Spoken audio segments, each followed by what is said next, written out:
बऱ्याच मित्रांची पोलीस दलात निवड झालेली आहे, त्या सगळ्यांना आपल्या डिअर पोलीस फॅमिलीकडून खूप खूप अभिनंदन करतो। आता तुम्हाला वाटत असेल सर मी आता पोलीस झालेलो आहे, आता मला तुमची गरज नाही, मी तुम्हाला अनसबस्क्राईब करतो, तर असं करू नका मित्रांनो। कारण जेव्हा तुम्हाला गरज होती त्यावेळेला मी मार्गदर्शक म्हणून तिथे उभा होतो। आता तुमची गरज संपले म्हणून झालं नाही, लक्षात ठेवा तुमची अजून गरज संपलेली नाही, अजून तुम्हाला पुढे वाढायचं आहे। ही तर सुरुवात झालेली आहे मित्रांनो, अजून पुढे भरपूर खेळ बाकी आहेत, आलं का लक्षात। तर डिअर पोलीस प्लॅटफॉर्म हे फक्त पोलीस होण्यासाठीच मदत करत नाही, मार्गदर्शन करत नाही, तर पोलीस झाल्यानंतरसुद्धा मार्गदर्शन आणि मदत करत असते। ओके, बऱ्याच मित्रांना मी ट्रेनिंगमध्ये पण गाईड केलेलं आहे की तुम्ही ट्रेनिंग अशा प्रकारे करा, असा अभ्यास करा किंवा हे करा। त्यानंतर बरेच लोक जेव्हा पोलीस ट्रेनिंग संपवून आले त्यानंतरसुद्धा मी मार्गदर्शन केलेलं आहे की आता आपण काय काय केलं पाहिजे। तर ही व्हिडिओ देखील तशीच असणार आहे। आता तुमचं मेरिटमध्ये नाव आलेलं आहे, तुमचं सिलेक्शन झालेलं आहे, पण तुम्ही त्या मेरिट लिस्टमध्ये एक हेडिंग वाचले आहे का? तुम्हाला लिहिलेलं आहे की तुमची जी निवड आहे ती तात्पुरत्व स्वरूपाची निवड झालेली आहे। तात्पुरतं स्वरूप याचा अर्थ काय हो? तर मित्रांनो लक्षात घ्या, म्हणजे तुम्ही नियुक्त झाल्यापासून, म्हणजे जेव्हा तुम्हाला नियुक्ती प्रमाणपत्र दिले जाईल त्या दिवसापासून ते पुढील 3 वर्षापर्यंत तुम्ही पोलीस म्हणून परमनंट नाहीत, तुमची अस्थायी रूपात निवड झालेली आहे। म्हणजेच काय, तर तुमची एक चूक आणि तुम्ही पोलीस खात्यातून बाहेर, असं होते। तुम्हाला 3 वर्ष सेवा पूर्ण झाल्याच्या नंतरच स्थायिकत्व प्रमाणपत्र मिळते आणि त्यानंतरच तुम्ही परमनंट पोलीस होतात, तोपर्यंत तुम्ही परमनंट पोलीस नाहीत। ओके, तर मग या चुका कोणत्या आहेत किंवा आपण कसं याला सांभाळू शकतो हे सगळं मी तुम्हाला इथे या व्हिडिओमध्ये मार्गदर्शन करतो। बघा, आता तुमची प्रक्रिया काय काय हे ते तुम्हाला सांगतो।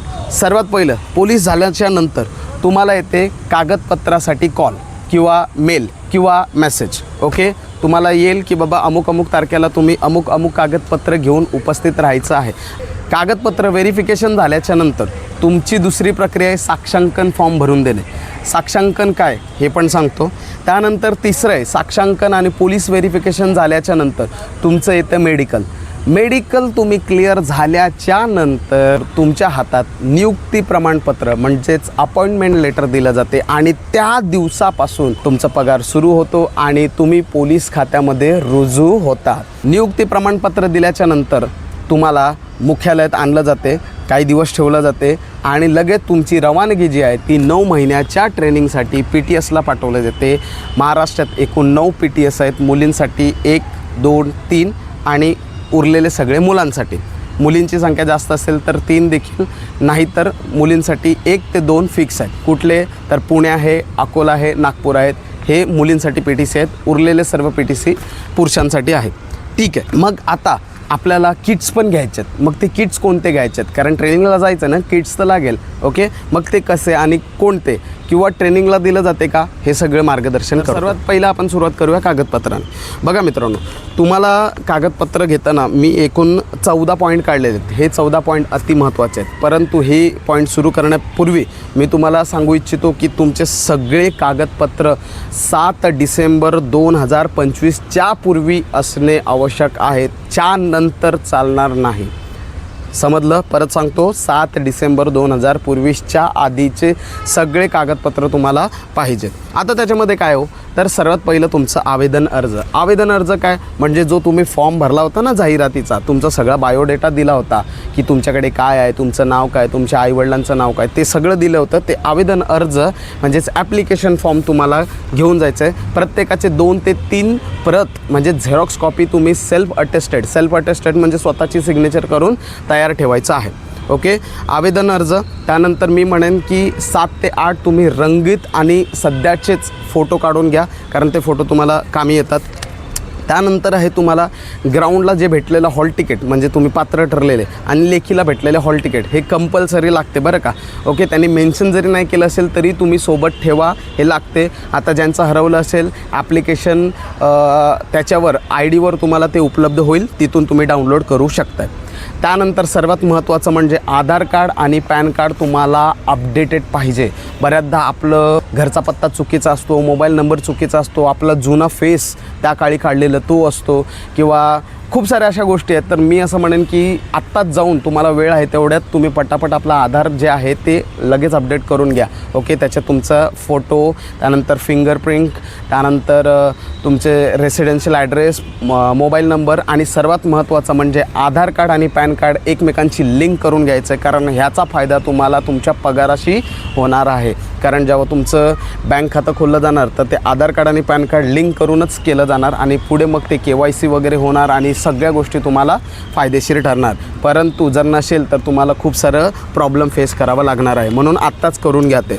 ओके, नेक्स्ट आहे तुम्हाला जन्म दाखला द्यायचा आहे किंवा मग शाळा सोडल्याचा दाखला.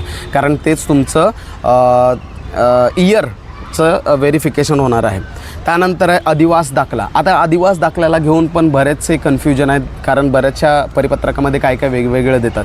जसं की नॅशनॅलिटी फॉर्म पाहिजे. मग पोरं म्हणतात सर नॅशनॅलिटी फॉर्म कोणता?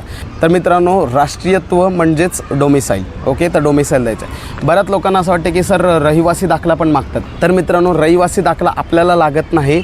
आपल्याला लागतोय फक्त आणि फक्त डोमेसिल. त्याच्यावर तुमचं नॅशनॅलिटी पण येते, त्याच्यावर तुमचं रहिवासी दाखला पण येते. ओके, कारण नॅशनॅलिटी आणि रहिवासी दाखल्यासाठी 15 वर्ष आधीचा प्रूफ पाहिजे आणि तो डोमेसिल पुरवतो. तर आता रहिवासी दाखला कोणाला लागते? तर जे नक्षल भागात राहतात बघा, त्यांना कंपल्सरी रहिवासी दाखला पाहिजे. कारण ते त्याच जिल्ह्यातले आहेत असं त्यांना प्रूफ द्यायचं आहे. नेक्स्ट आहे 10वी आणि 12वीचं गुणपत्र आणि प्रमाणपत्र. जर तुम्ही डिप्लोमा केला असेल तर त्याचं गुणपत्र प्रमाणपत्र. जर तुम्ही ग्रॅज्युएशन केलेलं असेल कोणत्याही याच्यावर तर त्याचे गुणपत्र प्रमाणपत्र हे तुम्हाला पाहिजे. आता बऱ्याच लोकांचं असं समस्या झालेली आहे की सर आमचं जे शाळा सोडल्याचा दाखला आहे किंवा जे रिझल्ट्स वगैरे आहेत ते शाळेमध्ये जमा आहेत, तर त्यासाठी आम्ही काय करू? तर बघा, तुम्ही बोनाफाईड दिलेलं आहे. ओके, ते पण चालते. किंवा मग तुम्ही आता सरळ तुमचं जे हे झालेलं आहे, सिलेक्शन झालेलं आहे, ते सिलेक्शन लिस्ट घ्या, तुमच्या कॉलेजला भेट द्या आणि कॉलेजला सांगा माझं सिलेक्शन झालेलं आहे पोलीस दलात, मला जे आहे ते आता ट्रू कॉपी पाहिजे. ओके, तर ते ट्रू कॉपी तुम्हाला एक करून देतात, एक त्यांच्याकडे ठेवतील, एक तुम्हाला ट्रू कॉपी करतील, ते चालून जाईल. त्याच्यावर शाळेचं सही आणि स्टॅम्प घेऊन ठेवा. ठीक आहे. तर बरेच लोक असं म्हणतात सर ते गव्हर्मेंटल ॲप आहेत बघा, त्या ॲपमध्ये आमचे कागदपत्र आहेत तर ते चालतील का? जर ट्रू कॉपी असेल तर ते नक्कीच चालतील. त्याची प्रिंट काढून तुम्ही देऊ शकताय. ठीक आहे, क्लिअर?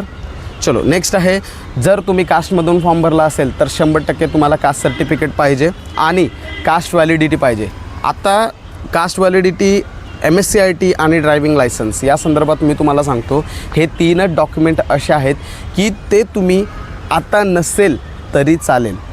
परंतु जेव्हा तुम्ही ट्रेनिंगला जाल, 9 महिने ट्रेनिंग पूर्ण करून तुमच्या मुख्यालयाला हजर व्हाल, तिथून पुढे 6 महिन्यात ते 2 वर्षात तुम्हाला ते कंपल्सरी करून द्यायचं आहे. काय काय? तर कास्ट व्हॅलिडिटी, ओके, जात प्रमाणपत्र, वैधता प्रमाणपत्र त्याला म्हणतात, ते तुम्हाला करून द्यायचं आहे. MSCITचा कोर्स जो आहे तो तुम्ही केला नसेल तर नंतर देखील करून देऊ शकता. त्यानंतर बऱ्याच लोकांचा असा पण प्रश्न असतो की सर MSCIT नाही झाले परंतु गव्हर्मेंटल आमच्याकडे हे आहे, सर्टिफिकेट आहे, म्हणजे गव्हर्मेंट मान्य, शासन मान्य जे हे असते बघा प्रमाणपत्र, जसे की CCC. ओके, ते पण प्रमाणपत्र चालून जाते. ठीक आहे, ते पण तुम्ही दिलं तरी चालून जाईल. आणि ड्रायव्हिंग लायसन्स हे देखील कंपल्सरी आहे. असं नाही आहे की ड्रायव्हिंग लायसन्स फक्त चालकाला आहे, नाही, ड्रायव्हिंग लायसन्स प्रत्येकाला, आणि 2 व्हीलरचा नाही, 4 व्हीलरचा. ठीक आहे, लाईट मोटर व्हेकल ह्याचं तुम्हाला ड्रायव्हिंग लायसन्स नंतर पाहिजे असते, नाहीतर मग इन्क्रिमेंट स्टॉप होतो, तुमचा पगार वाढ होत नाही. माझ्या बऱ्याचशे मित्रांचे पगार वाढ झालेले नाही आहेत. ओके, हे लक्षात ठेवा. सो हे झालं. त्यानंतर तुम्हाला लागते नॉन क्रिमिलियर. आता नॉन क्रिमिलियर मी परत सांगितलेलं आहे की ज्याला लागते त्याला द्यायचं आहे, सगळ्यांना लागत नाही. कोणाला लागत नाही? ओपनला लागत नाही, STला लागत नाही, SCला लागत नाही आणि EWSला लागत नाही. या 4 कॅटेगरीला वगळता NCL नॉन क्रिमिलियर, पुरुष महिला समांतर आरक्षण सगळ्यांनाच लागते. क्लिअर? नेक्स्ट आहे NCC. जर तुम्ही केलं असेल तर त्याचं C सर्टिफिकेट हे तुम्हाला द्यावंच लागणार आणि त्याची तारीखसुद्धा 7 डिसेंबर 2025च्या आधी पाहिजे. म्हणजे सगळ्याच कागदपत्राची जी तारीख आहे ती 7 डिसेंबर 2025च्या आधी पाहिजे. क्लिअर? नेक्स्ट आहे फॉर्म भरताना जर तुम्ही समांतर आरक्षण म्हणून दावा केला असेल, मग तुम्ही स्पोर्ट्स पर्सन आहे, होमगार्ड आहे, माजी सैनिक आहे, महिला आहेत, त्यानंतर भूकंपग्रस्त, प्रकल्पग्रस्त, पोलीस पाल्य, त्यानंतर अनाथ, या सगळ्यांना त्यांचं सर्टिफिकेट द्यावं लागणार आहे. ओके, तर हे झालं कागदपत्राच्या बाबतीत. तुम्हाला काही अडचण असेल कमेंटमध्ये तुम्ही मला विचारू शकता, मी तुम्हाला क्लिअर करेन. नेक्स्ट आहे साक्षांकन नमुना. मित्रांनो, तुम्हाला कागदपत्र व्हेरीफाय झाल्याच्या नंतर एक साक्षांकन नमुना फॉर्म दिला जातो. तो फॉर्म तुमच्या शेजारी राहणारे प्रतिष्ठित व्यक्ती जसे की कोणीही क्लास 1 अधिकारी, त्यानंतर शाळेचे प्राध्यापक, त्यानंतर लोकप्रतिनिधी जसे की आमदार, खासदार, नगरसेवक हे कोणी असतील आणि ते तुम्हाला ओळखतात ओके की बाबा या मुलाला किंवा या मुलीला मी ओळखतो, गेल्या 15-20 वर्षापासून हे लोक इथे राहत आहेत, असं आहे, मी त्यांना चांगलं ओळखतो, तर त्यांचं तुम्हाला सही आणि शिक्का आणि त्यांनी लिहिलेले फॉर्म हे तुम्हाला जमा करायचे असतात. हे असतं साक्षांकन फॉर्म. साक्षांकन झाल्याच्यानंतर येते मेन रोल पोलीस व्हेरिफिकेशन. आता पोलीस व्हेरिफिकेशनमध्ये तुम्हाला काही करायचं नसतं, फक्त साक्षांकन नमुनामध्ये तुम्ही कोणत्या पोलीस स्टेशनच्या अंतर्गत राहता किंवा येता त्याचं तुम्हाला ॲड्रेस आणि ते सगळी माहिती द्यावी लागते. मग ते लोक डिरेक्टली तुमचं पोलीस व्हेरिफिकेशन करतात आणि पोलीस व्हेरिफिकेशनमध्ये जर तुमच्यावर एखादी केस म्हणजेच गुन्हा रजिस्टर नोंद असेल तर तुम्हाला नियुक्तीपत्र दिले जात नाही, तुमची नियुक्ती थांबवली जाते. आणि कोणतंही काही नसेल म्हणजे नील असेल तर तुम्हाला पुढच्या प्रोसेस म्हणजेच मेडिकलसाठी पात्र केलं जाते. म्हणजेच कागदपत्रामध्ये तुम्ही पात्र झालेले आहेत, आता पुढे आहे मेडिकल.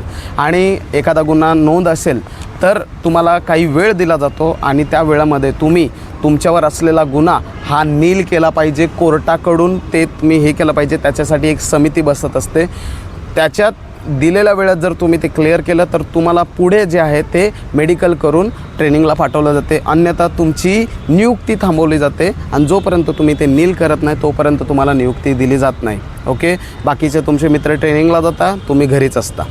आलं लक्षात? सो असं काहीतरी असेल तर आत्ताच जाऊन ते जे काय असेल तडजोड किंवा जे काय तुम्हाला करता येईल त्या करून तुमची जी केस आहे ती नील करून टाका. ठीक आहे. हां, अजून एक मोठा प्रश्न आहे की सर NC असेल म्हणजेच नॉन कॉग्नायझेबल कुठला असा गुन्हा जो ऑफेन्सिव्ह नाही आहे, ओके, तर त्याच्यामध्ये चालते, ते काही विषय नाही. फक्त तुमच्यावर गुन्हा रजिस्टर असेल, FIR ज्याला म्हणतो आपण, ते असेल तरच तुम्हाला प्रॉब्लेम येऊ शकते. ठीक आहे. आता नेक्स्ट प्रक्रिया आहे मेडिकलची. तुमचं जे डॉक्युमेंट्स आहेत ते पूर्ण व्हेरीफाय झाल्याच्या नंतर तुम्हाला मेडिकलसाठी पात्र केलं जाते. मेडिकल संदर्भात मी संपूर्ण मार्गदर्शन करणारा व्हिडिओ अगदी डिटेलमध्ये सांगितलेला आहे, ते तुम्ही जाऊन पहा, लिंक मी तुम्हाला देतो. याच्यावर तुम्हाला सांगतो की काय काय लागते. मेडिकलमध्ये तुमचं सर्वात पहिला BP चेक होते. BP नॉर्मलच असला पाहिजे, हाय पण नाही आणि लो पण नाही, तरच तुम्ही पुढच्या प्रक्रियेला जाऊ शकता.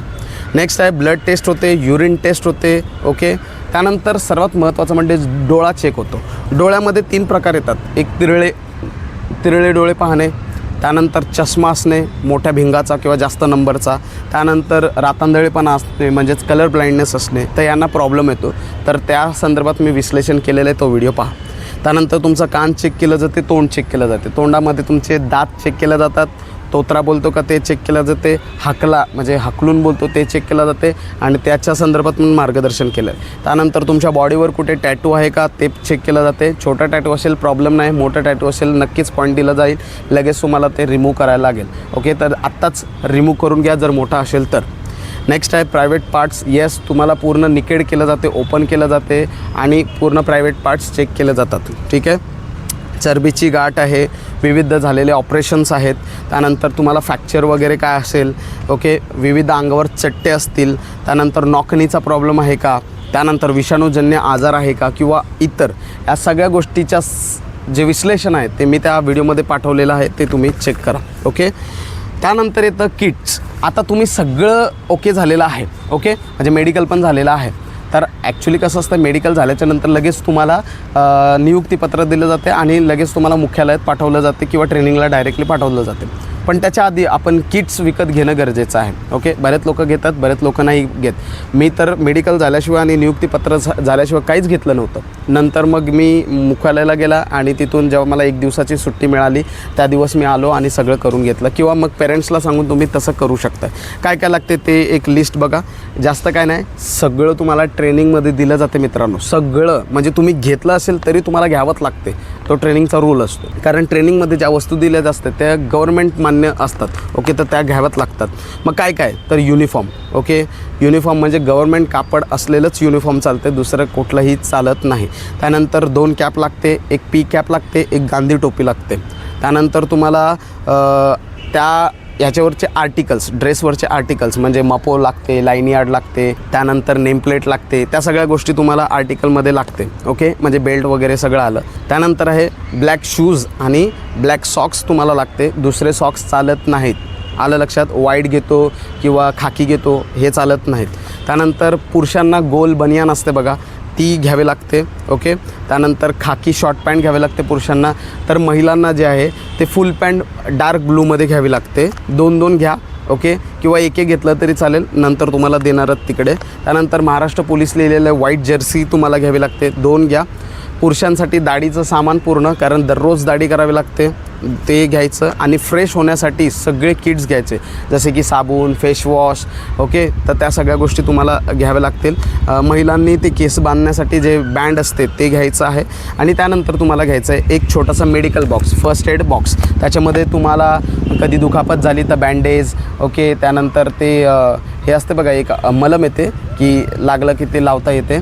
त्यानंतर तुम्हाला बाम, आयोडेक्स अशा गोष्टी ट्रेनिंगच्या दरम्यान लागतात. तर ते हे सगळं तुम्ही किट जे आहे ते तयार केले पाहिजे. हे सगळं झाल्याच्या नंतर तुम्हाला नियुक्तीपत्र दिलं जाते.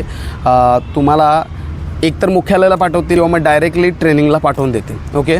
9 महिन्याची ट्रेनिंग असते, चांगली ट्रेनिंग असते, मजेशीर ट्रेनिंग असते. ट्रेनिंगबद्दल मी सांगणार नाही, कारण काही गोष्टी आहेत ते सांगण्यासारखे नसतात, परंतु तुम्हाला मजा येईल याच्यात तीळ मात्र शंका नाही. ओके. फक्त एवढं लक्षात ठेवायचं आहे, तुम्ही 3 वर्ष फिक्स पोलीस नाही, म्हणून आपल्याकडून कोणतेही असे कृत्य होऊ देऊ नका की जेणेकरून तुम्हाला तुमच्या याच्यावर प्रॉब्लेम येईल. कारण आता सगळीकडे जगजाहीर झाले की तुम्ही पोलीस झालेले आहेत, सेलिब्रेशन झालेलं आहे, पेढे वाटून झालेले आहेत, सगळ्यांची जळून राख केलेली आहे तुम्ही लोकांनी. परंतु आता तुम्ही एक जरी चूक केली तर तुमची जळून राख होईल आणि लगेच नावं ठेवायला सुरुवात होतील.